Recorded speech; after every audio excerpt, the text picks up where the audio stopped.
With a customer of mine. My name is David Jones, and this is Jama. She's an interior designer and decorator. I was here doing some work for her, and she started having multiple questions from me about the maintenance that we were doing, and she had questions about filters and returns. So, Jama, what questions do you have today? Well, I want to know, what is a return?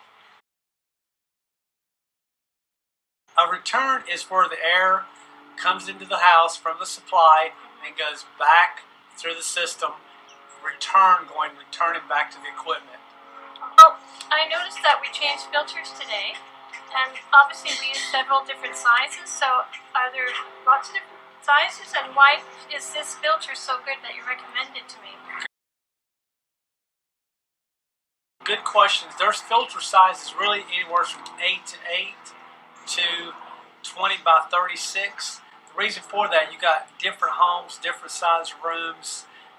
You're delivering so much air in each area, so you have to have so much return into the area. That's why you have different size returns. This particular filter is a MERV filter, and we actually usually recommend at least a MERV 8.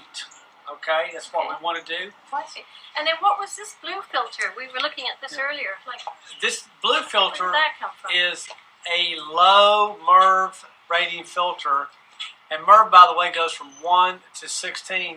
The higher the number, the more denser it is, and the harder it is for the air to get going through the return air. Okay, this particular unit here is what most people will use, and I recommend not using these. Use it at last resort, because if you see this, you see my hands moving. Literally, salt and pepper. You can pour salt and pepper through this unit. Okay, so.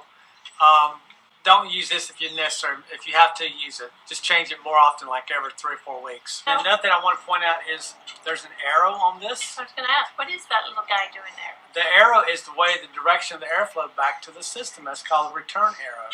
Okay, it goes all the way back to the equipment. So how do I put this so it goes in like this? It goes in like this. Good question. See how this is nice and pretty on the front? And here you see the wiring meshed in the back.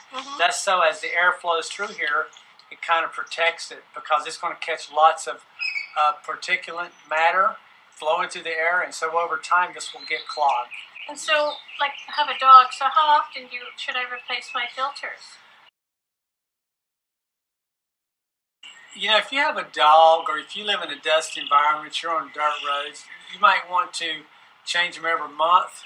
You might want to change them every 2 months, because what I recommend is actually dating the filters. You want to put the dates, today's date on the filter, whatever today's date is. Well, that's a good idea. And change it accordingly. So I'd start with every 2 months. 2 months, if it's dirtier, change it.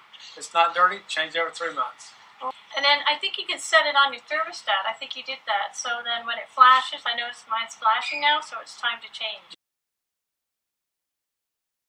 Due to the digital age we're in, a lot of times you can set a setting on your thermostat to actually remind you. That's a great question, because a lot of people don't know you're even supposed to change. Some people don't even know they have a return filter. They never change them.